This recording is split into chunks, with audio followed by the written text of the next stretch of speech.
President Vladimir Putin has warned against throwing the entire system of international law out of balance as he addressed the American people and politicians in a New York Times article. This threat to the established order may well happen, according to the Russian leader, if indeed Washington proceeds with its planned strikes against Syria. Joining me live now, RT's Sean Thomas coming on the programme this morning. Good to see you, Sean. So ultimately, I suppose, if world leaders are turning a deaf ear to your concerns, take your argument to the public.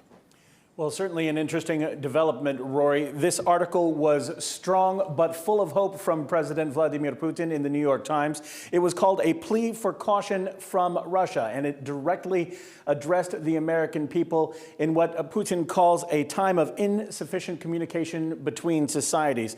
Now, he talked about the UN and the need for international stability. He also talked about how a United States-led strike would put innocent lives at stake. It would spread the conflict, derail peace efforts between Israel and Palestine. It would hamper discussions about the Iranian nuclear problem. It would promote terrorism and destabilize the region entirely. Now, he also talked about how unilateral action would be seen under the UN Charter as an act of aggression, and talked about the importance of acting within international law. Here were his words.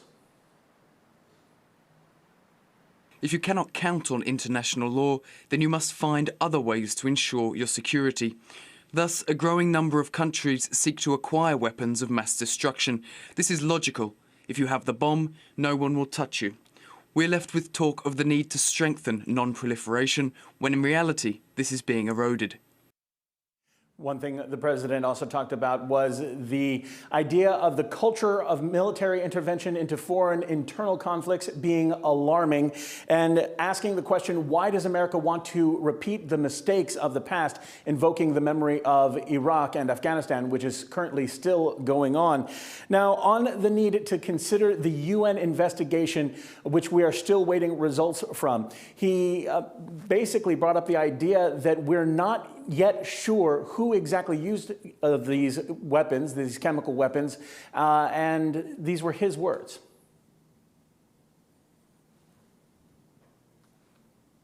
No one doubts that poison gas was used in Syria, but there is every reason to believe it was used not by the Syrian army, but by opposition forces to provoke intervention by their powerful foreign patrons who would be siding with the fundamentalists.